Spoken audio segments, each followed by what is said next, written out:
Jan, the tournament comes to an end. How has been your feeling about it? Morning at 4:30, 5 o'clock to get my work done. Every day at 4:35. Yeah, because I had to get my work done before I meet all the people. Then I'm sitting in the breakfast room, I'm socializing with people, I'm talking to people. I don't get my work done. I still only did the bare minimum, and then all the way, I think the first days I made it until like midnight, 1 o'clock. But so one night I think I went to bed at 9. Still a little bit sleep, but it's also very stressful, but in a positive way. I mean, it's like everybody wants something from you, and we have this insane developments in the beginning of the tournament. We still had the like the aftermath of the FIDE disaster with meetings and so on, and that luckily has subsided and is now in the past. And then we had all this. Setting it up, doing the tournament, like seeing that all players are happy, and then seeing one fall after the other, because of course in the end only one can win. In the meantime, like the Hans Niemann announcement that had to come up, and I knew it, like it was a tough one. I wanted to see that I get Magnus informed. I had to have a fine line, because I didn't want to ask him for permission, because that's not his role. Also, but also I didn't want him to run into it. So I chose the right moment when he finished his game yesterday, when he won, which was good for him, and so he was in a good mood. And I told him before we was walking into the media, and so now this was, of course, the Grenke announcement itself that we are doing this big tournament. And so, yeah, all of these things are in the middle, like this a little bit problem with Daniel Naroditsky, which I think we also put back very nice. I just love all these people. Like Daniel is very special. He has a very good heart, and he's a very sweet person. And he was obviously not treated, 100% as to his liking. And there are some things that slipped my. Like for example, Jules. I forgot Jules because I didn't know exactly what her role was. So then I forgot the arbiters. There's always like you have to have so many things on your mind, and still, I don't want to write things up. Because I think if it's more spontaneous, it's more, from the heart, and so you forget one or the other thing. So I'm really relieved that this part is over. I'm going to really celebrate tonight. I'm going to see that I stay up as long as possible. Tomorrow we have our first board meeting of our investors are here. So Thomas is preparing the board presentation. Like we have prepared it yesterday night to this morning, again tonight, and that's going to be also important, because talking about money spent, I mean, this tournament is costing a lot of money, and the next one as well, and we have new investors coming in. We had investors coming in also to see if they want to invest, to see if we close these investors as investors in the next 2 weeks. And then I'm finally, hopefully, can relax and enjoy a little bit of our South African home. Incredible. I used to actually see you in the breakfast room, sitting on that side table and working. I don't know. I mean, you work really hard. What inspires you to work so much? It has to be done. Like for example, today these rules and regulations that are now on our website, they had to be complete up to date, and we had this wonderful technical meeting, and there were some changes that we made to the rules, and they had to be worked in by the arbiters on their side. They had to be filled in, and so we had to make all of these changes so that they come online right now, which I think is good that we don't wait. So this, for example, had to be done today. We had the board. There's always some stuff that is pressing to do, and still I have insane amount of work that I just pushed aside. I asked everybody to be patient. On the weekend, next week, I'll do something.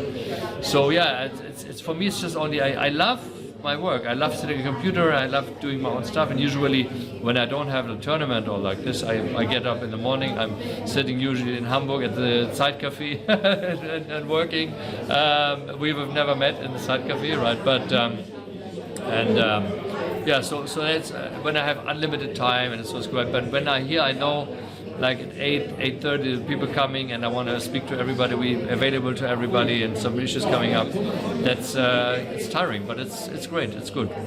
And you had mentioned that you have to work for 1 year on this. Like Thomas has joined you as the COO, right? So this 1 year of work that you have to do, how is it going along? How do you see this panning out?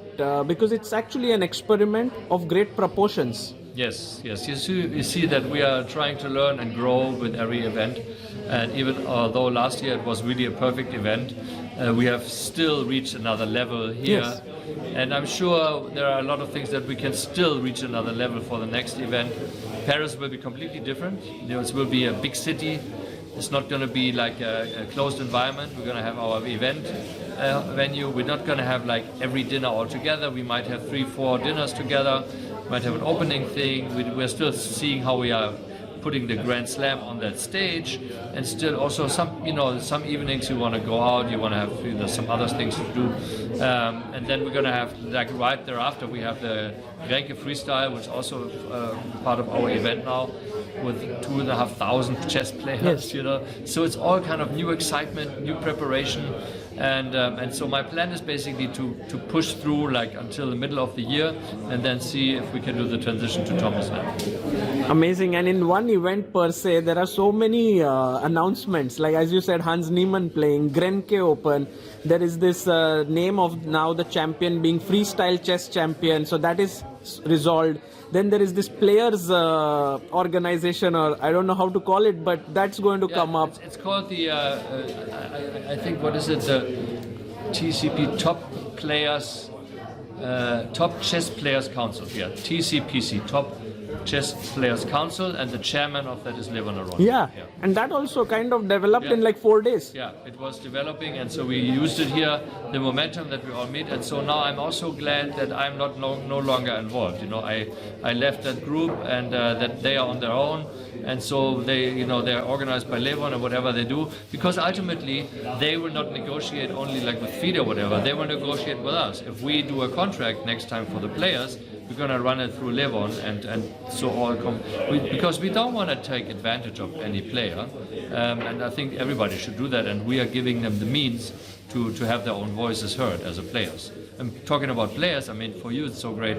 Paris, we're going to have like all your 3 top Indian guys playing. I was also very kind of not surprised, but happy to see that Gukesh said yes. Yes. Because he did not play well here. Yeah, I was also. We were also thinking like, now he finished like 8th, and last year he was also, I think he was 6th. I think in the end. So maybe it's not his form, but I think it's also he's young. I think he wants to challenge. I mean, he has the benefit of why not? I mean, it's like of course, but it's still for us. It's great that he participates, and it's a dream come true also for now, because I've spoken so long with Prague and with Arjun, and I really want these guys here, and they are all together now in Paris, and that's fantastic. And the prize money here was massive. I asked Vincent, like, is this the highest you have won? And he said, by a big margin, Right. $200,000. Think about it. For 5th place, you get $50,000. I was thinking when I handed over the check, that's for Hikaru, right? I think for Hikaru, it's like, running up 5th and still getting like $50,000, which somewhere else would be like the top prize money, right? So it's great. Right, and now going forward, you have Paris, of course, that's coming up. Yes. Then there is New York, that's happening. In between there, you don't forget the Grenke, The Grenke Open. Yes. And it's a very interesting part. People are talking that the normal open event has 70,000 euros as prize fund, but the freestyle one has 3 times. Yes. More than 3 times. Yes. That's incredible. And in addition, you can Magnus and Keimer are playing. Yes. In addition, they can also gather all the Grand Slam points, at the Grenke, So the top 10 will also get the points. Oh, there's also points there. Yes, the same thing. The winner of the Grenke will get 25 points. So in April there are 50 points up for grabs, like for if you win both tournaments, right? Wow. And so you have and then you have New York, another 25 points for the winner, and then you have the question mark. I don't say. We know what we're doing, but we're going to announce some other time. Question mark, and so you have like 5 times 25 points as a winner, and then all of these points together the top 12 players qualify for South Africa, and there we give double points, so that the winner will get 50 points, and then the player with the most points after all the 6 tournaments is the Freestyle Chess champion. Amazing. And I got to know from the owner of the South African place where it's happening that whales can be seen from there, and it's a nature reserve, and it's going to happen in an incredible place. Yes, you can Google it. It's called Walker Bay. It's the bay worldwide where you have the most big whales chilling, and so you can go to the ocean and see them chilling right in front of you. It's really amazing. And Jan, you are, of course, this is a business because it has investors and so on. What is your sense saying in terms of revenue making and so on? How do you feel this panning out? Yeah, so as I said, there are 3 steps, right? First of all, you have to create something that is worth something, so the content. And to create something, it's very difficult, it's impossible to get sponsors to believe in you and say, okay, I'll help you and I'll give you all my money and my name and you will do great things. So this is why I went the way to go venture capital, say, okay, believe it, guys, invest, it's going to cost. We basically had 0 revenue here, just cost, right, just investors' money, but we had the highest quality. We say what we can do, we show. Then we built some reach, very good reach last year, and so we set ourselves some milestones about showing that the reach is increasing. And I can't tell you absolute numbers, but I think we have for some measures up to 7-fold, between 3 and 7-fold of what we had. I think we wanted to have double. Now we have 3 to 7 times. So showing reach. And we always say revenue follows reach, right? So the more reach you have, the more people you can show that you reach, the more the advertisers and sponsors want to come in. In addition, the hosting fees, well, this time we have set Paris and we have set New York, so we can't ask the cities for money because we're going there anyway. But for 2026, the 2 big cities where we're going to go, and we are in negotiations already with cities, they're going to pay us hosting fees to be in that city. And that was the idea of Singapore, right? Like when you went to these different pictures that were taken of Magnus and Fabi in the pool or the Marina Bay Sands. Exactly. It was to convince the cities that coming there is valuable. Exactly. We wanted to show that that when we come to town with all the great chess players of the world with their colored jacket, I'm just wearing Nodibex because he forgot his at home, and I gave him my private jacket, so I said, give me back my jacket. So he has to send us the other one from his home. But so with all the colored jackets and so on, and so then that we can showcase the city, and that we can be on water, in the air, in the ground, everywhere. And some cities have seen that, and they have approached us and said, can you please showcase our city as well? Brilliant. And Jan, I want to ask you, your team that is working here, one of the things that I noticed is everyone's very positive, and they want to, whenever something's asked, they say let's do it, rather than saying maybe it cannot be done and so on. Is there something you decide when you're choosing people or so on? Yes, of course. I turned 60 last year, and I have done a lot of business experience, and I have ultimately been always successful. I'm not saying I'm always successful. There were really big problematic time, but in the end I pushed through, and I brought all of my steps to a positive end or step, and so I became independent. And a long time ago I decided wherever I go is no asshole zone, no bullshit zone. It's all nice people. If somebody's not nice, goes work somewhere else. If you want to work with us, we want to have positive energy. We're spending so much time, as you see, I'm barely sleeping 3 or 4 hours. So I'm up 20 hours a day talking to people. And if I would be annoyed by certain people, I would say, because I own everything, I own the venue, I own the Twitter, I basically say, please, can you just work somewhere else, because we can't. But I don't have to do it, because I think also the more positive you are, the more positive it comes back. So I think this is also why I love bringing everybody in. And so, for example, when I said Levi, he said, yeah, I can do it from home. I said, you should really come once to experience the family feeling that everything is, we are all together. The chess players fight so hard on the board, but after that at dinner they are still having fun against with each other. Brilliant. And finally, Jan, I want you to, do you have a message to the chess community out there who are all thinking about freestyle, and they saw this, and what would be your message to them? Yeah, my message is basically if you are interested, if you are interested in classical chess and normal chess, it's perfect, still continue to do it and it's all fine. But if you want to experience something new, and if you want to see what this is all about, why are the super grandmasters of the world so excited about this format?